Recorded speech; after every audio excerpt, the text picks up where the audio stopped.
From the Library of Congress in Washington, D.C.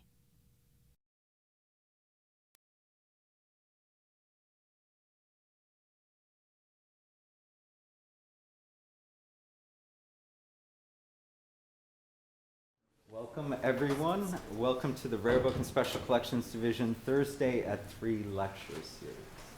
My name is Eric Frazier. I'm a Rare Book reference librarian in the Rare Book and Special Collections Division. And I'm thrilled to introduce Adrienne Lundgren to talk to us about photographic technology manuals, those manuals that are here in the Rare Book Division. Adrienne is the Conservation Division's photographic liaison to rare books. She's also been instrumental in helping us understand the intellectual and cultural value of these pieces. Adrienne has spent quite a bit of time developing an index to those books that have early photograph and examples of photographic paper. She's a wonderful colleague, and her excitement for the material is contagious. Even after she's left the room, you're wondering why you haven't spent more time with 19th century photographic manuals. Yeah, I know, right? So I half-heartedly thanked her one time when she brought a manual down to us, and she put it in front of me and said, "Look at this piece, it's made with uranium." And I didn't want to seem like a beginner uranium handler, so I just very casually threw up an objection as to, "Are you sure that's safe?" And she said, "Oh yeah, I checked it out with our Geiger counter." We're very impressed when we get a new loupe, a new magnifying loupe, but apparently they have Geiger counters downstairs.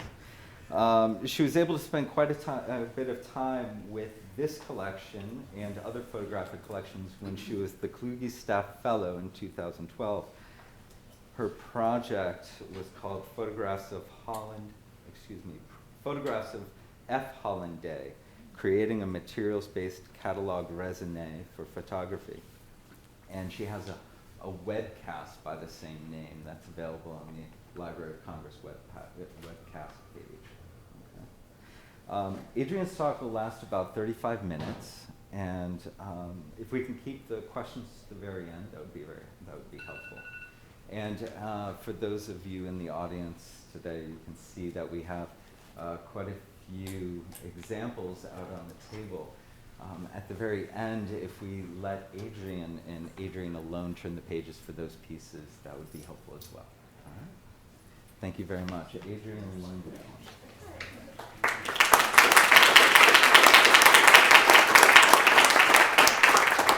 Wow, this is a big crowd, like way bigger than I ever thought. When you say photo manuals, most people are like, but not this crowd. All right, so we're in the Rosenwald room of the Library of Congress, and I just feel so honored to speak today about photographic technical manuals in this room, because a lot of people would argue that maybe they don't have a place here, and with such prestigious company. But I hope that after today, you'll maybe think that they do have a little place that they could hold in here, and that they're really incredible artifacts that can tell us a lot about image making and photography of the 19th century. So the TR classification at the Library of Congress is the designation for photographic technology.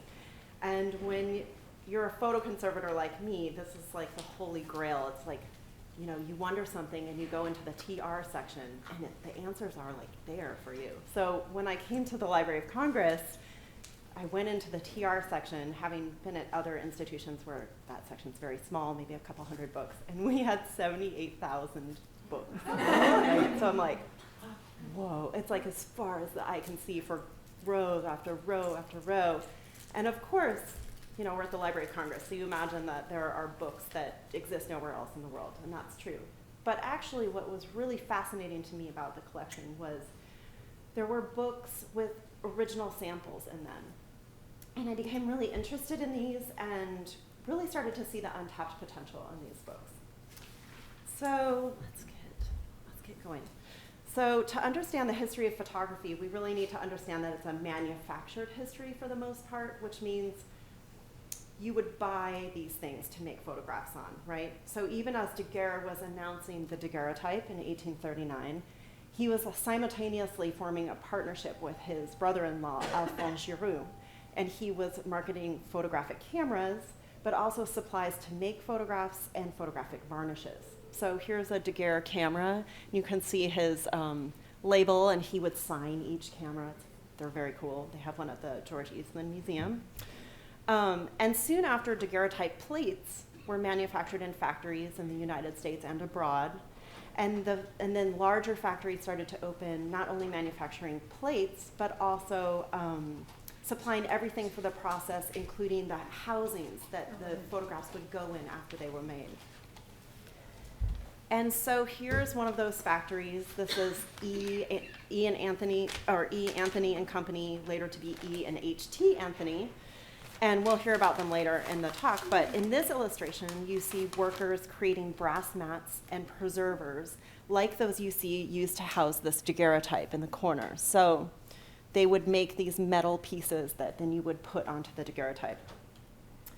And so as a conservator, I wonder, like, well, wouldn't it be great to know which mats E and H.T. Anthony were actually making, and like, wouldn't it be great to know if this was by E and H.T. Anthony, or if this artist used their work, or if 90% of what we have in extant daguerreotypes is made by this factory? Like, I find myself asking those questions. And so far with the manuals that we have documented so far, we can't necessarily answer that particular question.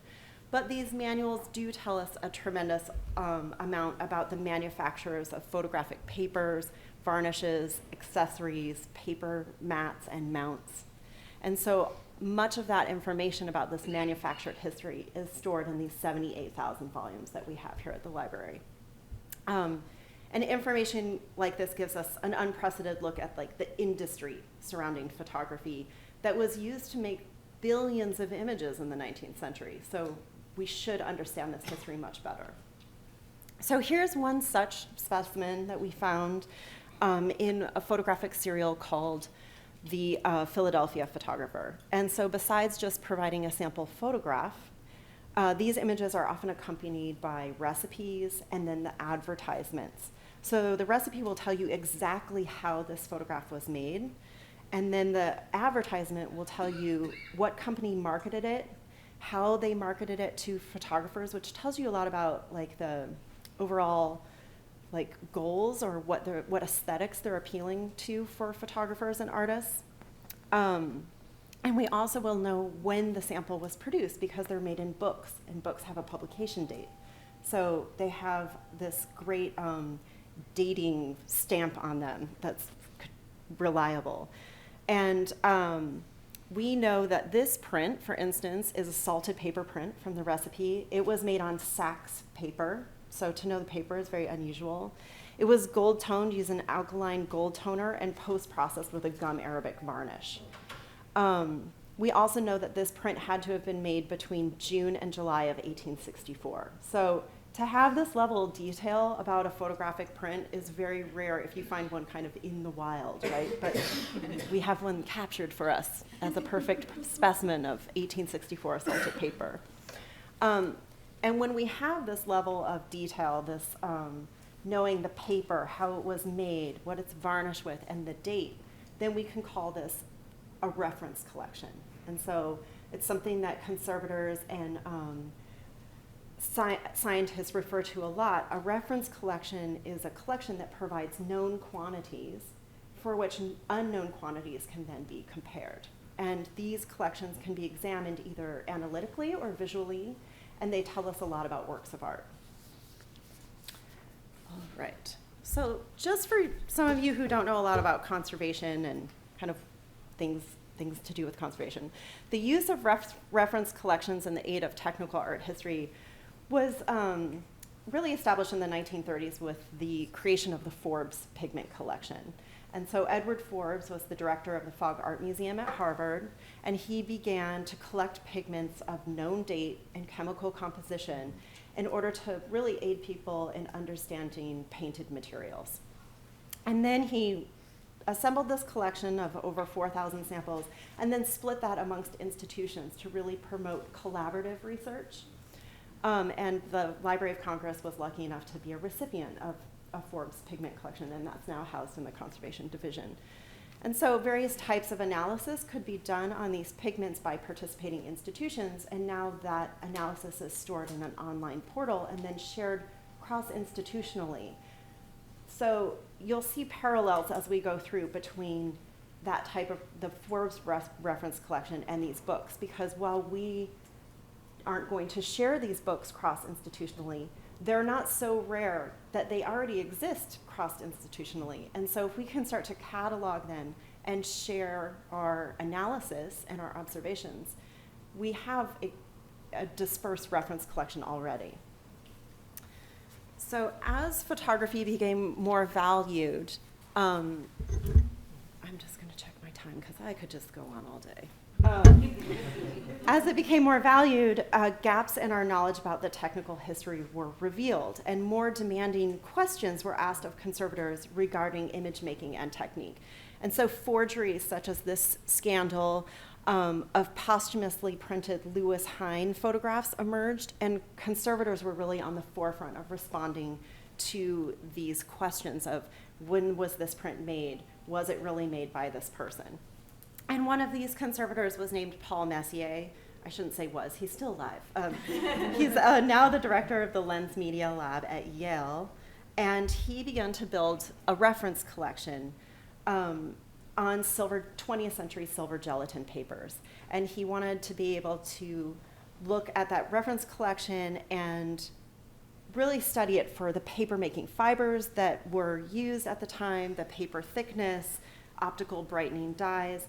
And all of this aided in the conclusion that those Lewis Hine prints that we saw were actually not printed, could not have been printed during his lifetime.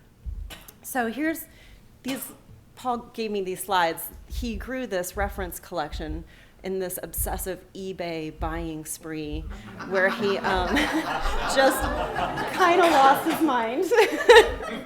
And he made this incredible reference collection. So it's great. I mean, don't get me wrong. But as things became earlier, he couldn't find them on eBay anymore. So what we find with his collection is that there are not any samples that predate 1900. But where does the 19th century reference collection exist for photography? And I would argue that that 19th century collection exists in these photographic technical manuals. So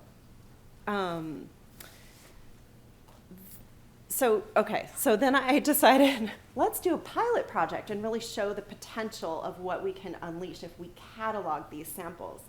So with the help of a junior fellow that I had for 10 weeks, we cataloged 1,500 samples from the collection.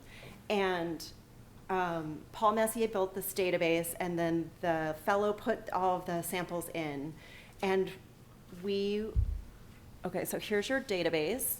And you can see we capture information all about the specimen, not only an image of it, but where it's located in what book, the date, any manufacturing info, if it has a recipe that accompanies it, if it has a advertisement that accompanies it, and then you can pull up images of all of those relevant information. From this initial project, we were able to see that samples were valuable in 3 major ways. They informed us about rare processes, so processes that you might never see otherwise. They had a wealth of information on retouching and hand coloring materials, something that is virtually undocumented elsewhere. And then collectively, the information about known manufactured papers provided us with a wealth of knowledge about artist practice and then larger trends in marketing and manufacture. So those papers provide us with like a big data approach. And that's kind of why I called this talk Mapping the Genome of 19th Century Photography, because just like they were doing with the human genome, the more you add, the more you know. And so it really is a big data project. You have to add more to get more out of it. And so this is just the beginnings of that. But let's take a look at some of these gifts that these books have in them. First, on rare processes. So this was one of my favorites when I opened this book and I found this. I was like, oh my gosh, that's the best. It's called a nonpareil. I had read about it. I had never seen one before. So it was in our Spanish translation of the Silver Sunbeam by Tauler called El Rayo Solar, which sounds really cool in Spanish. And this image is similar to a tintype in its final construction. So it's a varnished collodion image on a coated iron plate. So very similar to a tintype, if you're familiar with that. But the process for making this image is extremely different than that of a tintype. A tintype is a direct positive image, meaning each one is unique in the world, and you don't use a negative to make it. That plate was in the camera, and you get one, right? This image was made using a negative. And thus, because you had to put the negative in contact with this sensitized paper, or this sensitized plate, you couldn't use wet collodion, or the negative would just stick to it. So you had to use an alteration called dry collodion, which is kind of a rare variation. So what this actually means in the end is that these images could be reproduced. So there could be many of these because they were made with a negative. These images are extremely rare, and it was a real treat to find one of these. And I love how they have the advertisement too for the plate, and they say, it's like porcelain. And it elicits, I love this, it's like not a ringing endorsement, but maybe in the 19th century you didn't want to like sound really boastful, but they're like, it's elicited the most general expressions of approval and admiration. Okay, I'm sold, sign me up. Art plates are stamped, be known. All others are spurious. So, lots of drama going on. Another special find in the collection were these samples of uranium prints. And this one is out over here by Ernst Leitze, who is the future founder of Leica Camera Company. These two samples show two distinctive ways of making uranium prints, one using silver nitrate and then one using potassium ferrocyanide. This book, not as rare as some others, is found in other collections. So there's one at the National Gallery of Art. I've seen one at the George Eastman Museum Library. So you see other copies. And by existing in other collections, it affords us the opportunity to look at samples that have been aged in very different environments. So you imagine these are all being published on the same date in the same location, and then they get sent out and they live their lives in different places. And one ended up at the Getty, lucky book, and then one ended up here at Library of Congress. And by comparing these, what we can see is that these have been naturally aged for us, and it tells us that probably the top process, it's not fading relating to environmental conditions. It's fading because there's inherent vice with this process that causes it to fade. So there's a lot of wealth that can be gained from examining these books.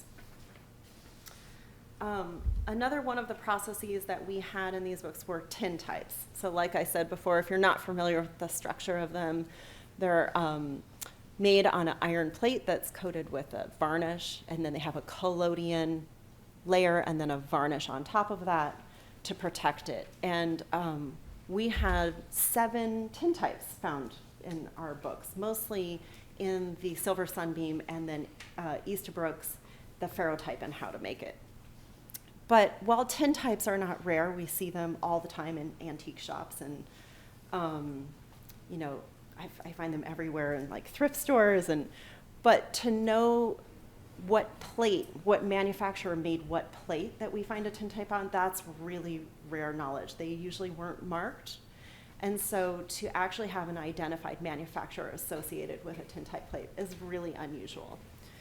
And then, of course, there are these associated recipes that go along with these.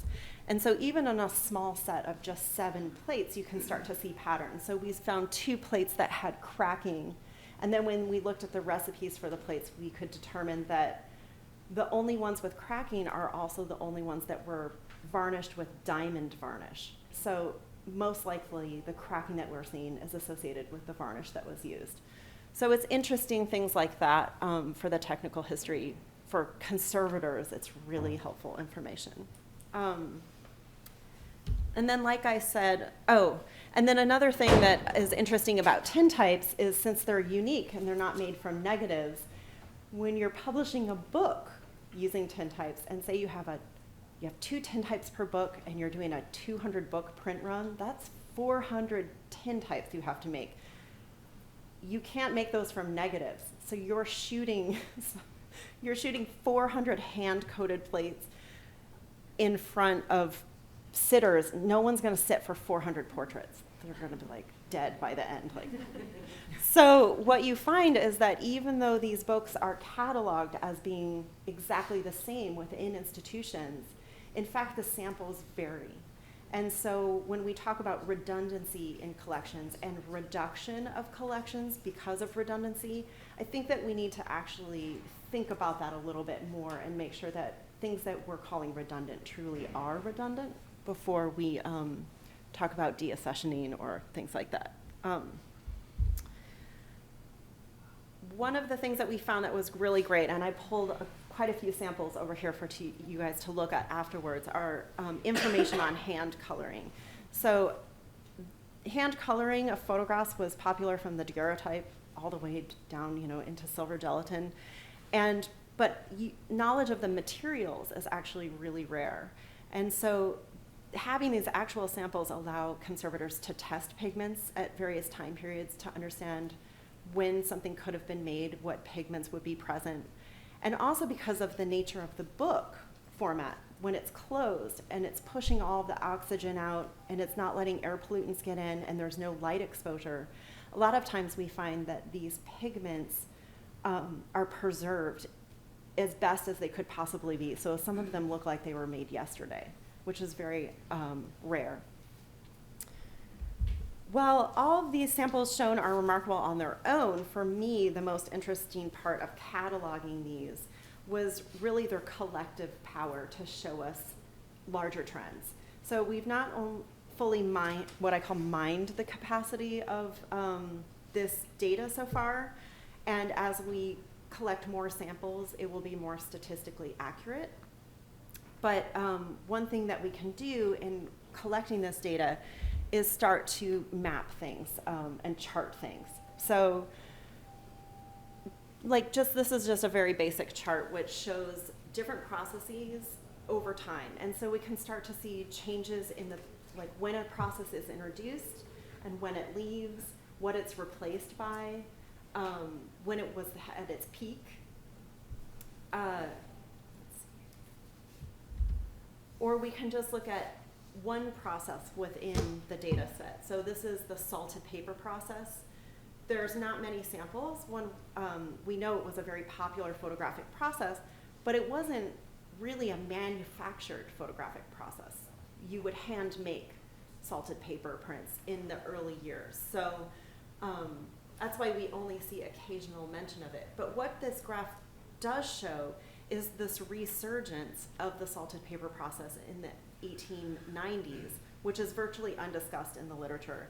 And that resurgence actually is on a manufactured paper, not a hand-sensitized paper. So it's this type of work in cataloging these samples has kind of redefined some of these processes for us and given us a much better understanding of the evolution of them throughout time. Here again, we see just silver gelatin paper, the one that Paul Messier is obsessively collecting, but can't get our samples because they're before 1900. And so you can see how many samples we have before 1900, and we're not even close to have finished looking at our books. We have thousands and thousands of more samples to catalog. So I'm sure this silver gelatin paper section will fill in considerably. And we have one of the earliest samples is 1881 for silver gelatin paper. So some of these manufacturers only lasted 1 or 2 years, and so their appearance on the market is only preserved in these manuals. And then another thing that kind of was cool to look at was comparing historic terms to contemporary terms. So just how many terms in the literature did they have for, say, the colotype? And there were so many proprietary variations of this process. and they would call it like the geo process. Well, a modern researcher may not know that a geo process is a calotype. So this type of information can provide a new primary resource from which researchers can really like delve into something much more deeply. And then you can also, with data, of course, start to map things. So this is a map of where the sample photographs were taken. But you could also make maps on where they were manufactured or where certain processes were manufactured. And you could do that over time and see the development of certain hubs of photography, like, you know, how did Rochester become such a center for photographic development and manufacturing. So let's just take one process and really look at it and see what the data tells us about this one process. So I chose Albumen Prints, and for people that don't know what those are, they're a photographic print process. They're on paper, and then they have an albumen binder, which albumen is basically egg white, with a silver image material. And here's a really nice picture of Walt Whitman from our collection. So we call things albumen prints, but albumen is kind of a general term. There's so many things that we would put under that, but they have very different properties. A lot of albumen prints are matte, and some are shiny, and some have different image tones. Some age very differently from other ones. There are some that are dyed with pink or green dyes, which changes the look of the final print. But millions of images were made on albumen paper, so we should really start to understand the manufactured history of this paper. Some of the most well-known photographers in history made albumen prints, like Matthew Brady or Alexander Gardner or Gustave Le Gray. When we looked at these books, we had more albumen samples than any other process in the collection. So we had 332 albumen samples. 305 of those samples were on known papers, identified papers. And the samples ranged in a 40-year time span. We had 37 different types of papers represented by 30 different manufacturers. So it's an incredible wealth that was previously untapped before. So let's just look at this in the identified papers. If we make that as a whole and we make a pie chart, we see that certain manufacturers were making most of those samples. So this is just, you can see that E and H.T. Anthony, who were making daguerreotypes, now they've moved to albumen, and they've made this huge amount of samples in the collection.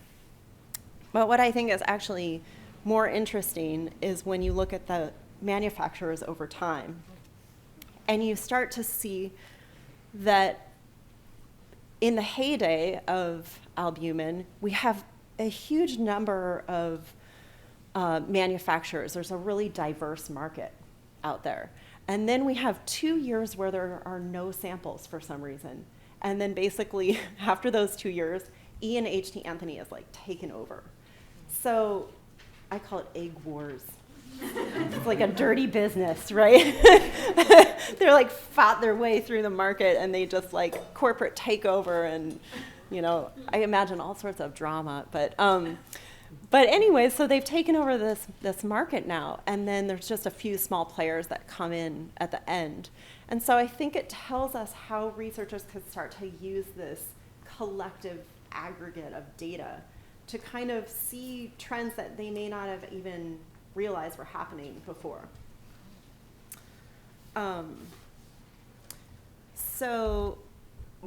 More data means better accuracy, so we're trying to get other institutions that have these collections to participate in this project. So we would provide them with our empty database, and they could fill it, and then we would take that data and collect it, and then that data we're hoping to put online through the Library of Congress site, and then any researcher could query that data in any way that they wanted to. And then just for the last slide, I wanted to kind of sum up things that I've learned through doing this project and things that I'd like people to walk away from if they're working in libraries that have these collections, is kind of the value, how a lot of times in libraries we value individual samples, so like the rarity of a book over a lot of times the kind of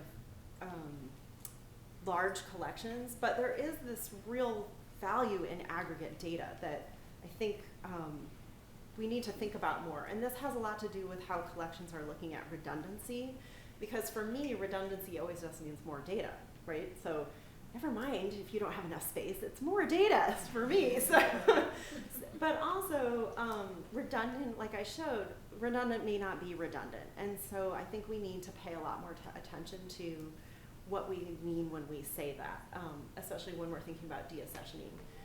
I think it's great for us as librarians and conservators embedded in collections to think about new ways that subject matter experts embedded in collections can create primary resources to encourage new types of research in a field. And just to remind people that digitization doesn't replace these holdings, that the value of these samples is really in the materiality of them. And so you can create a reference image and that can be helpful, but what you really need is to see these photographs in real life. And then also to send people out, you know, I'm only interested in photography, but there's a whole world out there of technical manuals, and there are amazing technical manuals that describe the history of fabrics, the history of paper, the history of paint, all these things. And so it would be great if this kind of provided a model for looking at all these other technical manuals and starting to catalog them for, you know, other people's fields too, because I think they hold a lot of untapped potential. And thank you. Thanks for coming.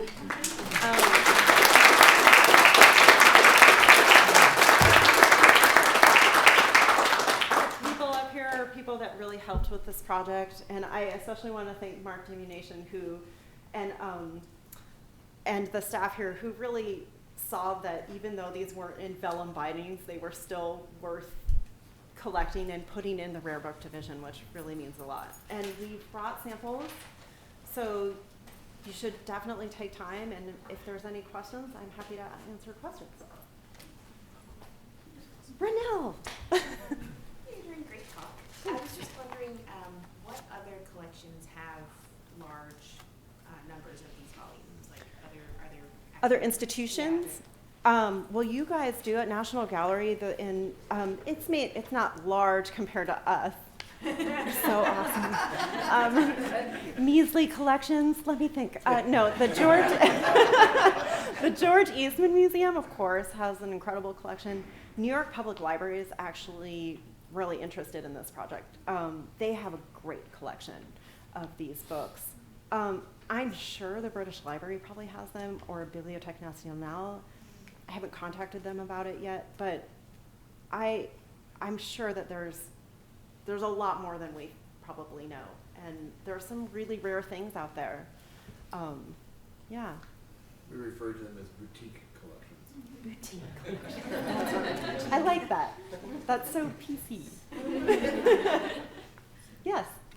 This is not directly relating to photography, but it reminded me of a seminar in graduate school when we were dealing with searching for the acceptance of certain scientific theories, history of science, and the professor was adamant about the value of retaining old textbooks. We were able to find things regarding biology at the National Agricultural Library in Beltsville, and Einstein at the Center for History of Physics in College Park. So I was just wondering if anyone could speak to what the retention policy at the Library of Congress is for old textbooks of a more general sort than photography. I have no information about that. Does someone else know? I do. Oh, great. Yay! The collection policy statements for textbooks basically states that we only collect textbooks when they are sort of the best research value in that subject. We don't collect, 1, 2, 3 readers or those sort of basic school textbooks, and we depend on the Department of Education for maintaining those collections. So, Thank you. Yes.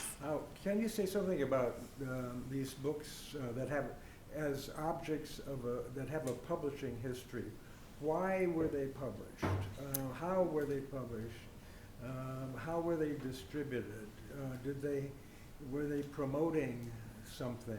Well, I think I can maybe answer part of that, which is when you're doing a process, and I actually pulled an example out of bromoil. So I have one up there that's a bromoil book, and it just has a half tone of what a bromoil should look like.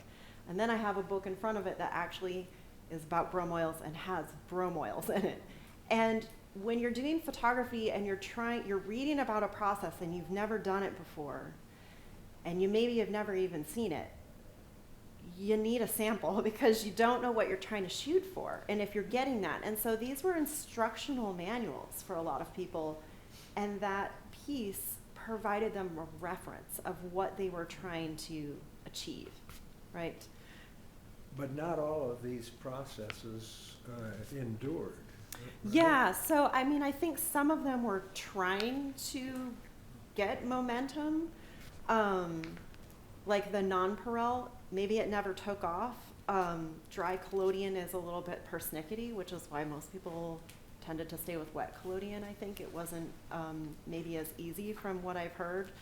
So there may have been technical difficulties with how easy a process was, which is why we have a sample, but we don't see them that much.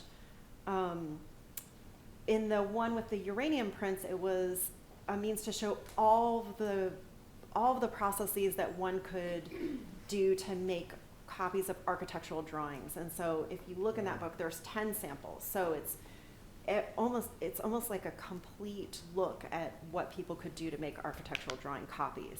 So yeah, I was wondering about what was the market for these and how did people find out about well, that? when you look in the backs, a lot of times there's announcements in the backs of one book about other books on the market. So I think that they were kind of reading, if you were interested in photography, you might subscribe to a serial and then they would review a book, or they would have advertisements or often book lists. And I've used those book lists to find things in collections because they're so helpful. Yeah, I don't think the market was huge. I don't know. I mean, some books more than others maybe.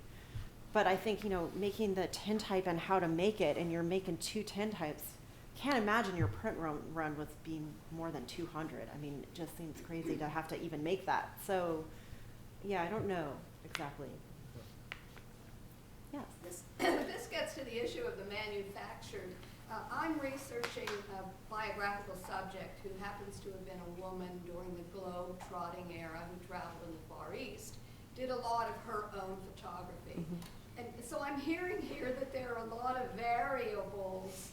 How much technical proficiency would have been required from somebody who is traveling the world, carrying equipment? It depends on what process you're using, honestly. I mean, some processes are much easier than others, and some are very sensitive to like heat and humidity. So if you're going to somewhere like India and you're trying to do the paper negative process, that's a tricky process. You've got to be really accomplished. But if you're trying to do gelatin dry plate, that's much easier. So it really depends. Yeah. Yes, hi. Hey, great talk. Thanks. I have 2 questions. Sure. First, I am surprised that these are in the rare book collection. That's like really great. And are there other collections in the library that are holding these types of materials? And I was also wondering if you could say more about the technical analyses that you're doing on the reference. Sure. So I should say we've only transferred the most rare of these books to Rare Book. Most of these 78,000 books, not all of them contain samples. I would say maybe 5 to 10% maybe contain samples. Those are in general collections, but now we've marked them as special materials. And those now, before they could be checked out to someone's desk. Now you actually have to be in a reading room to get access to those materials. So I feel like that was a big accomplishment of this project, was just to draw attention to that. We haven't done a huge amount of technical analysis with these. like XRF, I think that for the National Gallery, an XRF was run by your department on one of these, and that would be stored into the kind of data part, but we've put that into the database hoping that this cross-institutional collaboration will start to take off, and that if someone runs a sample, I think you guys ran an Aristotype, a Platino, it was a silver gelatin or a silver paper that was toned with platinum salts, so that we've run that. Now someone else who has that sample won't have to run it, but they'll know that information. That's what I would love to see, kind of like the Forbes collection. So we don't have to like reinvent the wheel every time. Yeah. Okay, great. Yeah. Hi. Some of the reasoning behind taking them into rare is that we're interested in documenting the incunable period of each of these processes, whether it be printing with movable type or whether it be stereotype, and we viewed this as another, since they're in book form. If they had been in paper form or loose leaf form, they probably would have gone to another division. But since they're documenting the origins of the photographic book, it makes perfect sense that we would take them in, especially the ones that are containing original materials. Yeah, and I really tried to focus on things that didn't exist widely in other collections, and also things that documented kind of the first of something for them. Yeah. I have great stuff in photo books here, so. So, Adrienne. Yes, hi. We talked at one time about the cereals and the samples in the cereals. We know I did. I'm just wondering, in terms of cereals, how many you found, and also if you found any where there should have been a sample and it was missing. Oh, sure. Yeah. Which is why I was so concerned about really limiting the access to these in an environment that was controlled, because a lot of times, like the Philadelphia Photographer, so about cereals, many of the samples are housed in cereals. I would say 90% of the samples are housed in something that came out monthly, and each month you would get a sample. So like the Philadelphia Photographer, every single month you would get a sample. Up until about, which is just a tidbit, but 1895, I think the postal rules changed and they started charging you a lot more if you put a sample in there. So then you see a real decrease in the amount of samples that happen. But yeah, cereals are really the source for a lot of these. And I know there should be one every month. And I'll go and look and samples will be missing. And sometimes they were made by really famous photographers, Civil War photographers, important people. So I think that's why they've gone missing in the collections. So is that one of the things you also want to capture in the database, where there is a sample that's supposed to be there and isn't in ours but is in somebody else's? We don't capture anything in ours that's missing. We don't. But as people add, we will start to see that would have had one, that there would have been one for that month, and in some collections it's there, in some collections it's not. The interesting thing though is that you can't rely on the fact that in June of 1864 this is the sample, because it may not be the sample that's right. at New York Public. It could be something different. Yeah, right. But just that there actually is a sample that exists as opposed to the fact that it's missing. Yeah, It I seems mean, like we're a only valuable documenting sample. things that still exist. Yeah. Oh, yeah. The big data approach that you're taking seems to be surfacing aspects of the history that are not purely technical. The remark you made about with albumen paper, there's this break, and then suddenly there's a monopoly. And as Mark said, if you're looking at the incunable, the cradle of this new technology, that's a significant thing, and there might be an Eric Larson book in there. What was it that happened back then? So I find that interesting. I wonder if you have any examples of that. You also mentioned that the diamond process. Yeah, the diamond varnish. The diamond varnish results in a certain type of cracking on the item. Are you finding that those revelations are informing the sort of diagnostic conservation process? That this is a new kind of a new way to look for cracks? I think we will, as we get more data in, we'll be able to say, okay, now we know that this diamond varnish is a problem, and we have a tintype by so-and-so that has cracking. Let's test the one with the diamond varnish and see if we can characterize that varnish. And now let's test this tintype. Do we see the same varnish, the same fingerprint for that material there? And then maybe we can start to draw those parallels. But we're in infant stages yet. But that's the goal, is that these collections will reveal all these things about collections that we really care about, things that were really important and really important to safeguard over the long term. So, I'd just like to add that this is a lovely continuum of tradition at the Library of Congress. When I came into the profession, Prints and Photographs had published a list of books that contained original photo prints for the nation, so that university librarians in particular could go through their collections before all the Ansel Adams had been cut out of Ansel Adams books, before all of what's his name's studio book was clipped and destroyed, and it came from the expertise of the conservators and the curators in Prints and Photographs that informed national collections or nations collections to get these things in before they disappeared.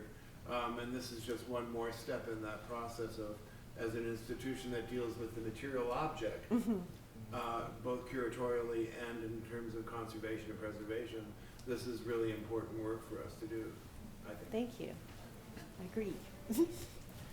Yes. Again, a wonderful talk. Thank you.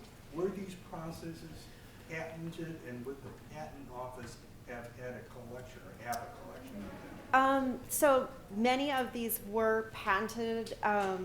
There's actually a great show and publication that came out of the Getty. They just did a show on the early patent office and early photography. Maisie, what's her last name?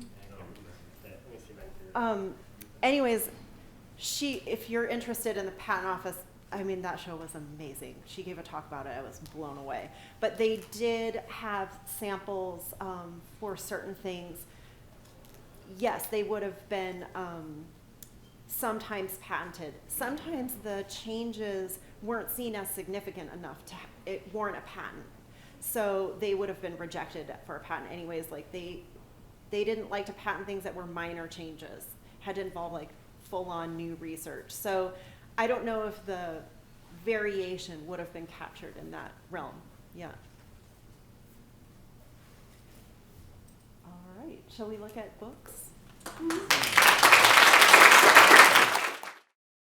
This has been a presentation of the Library of Congress. Visit us at loc.gov.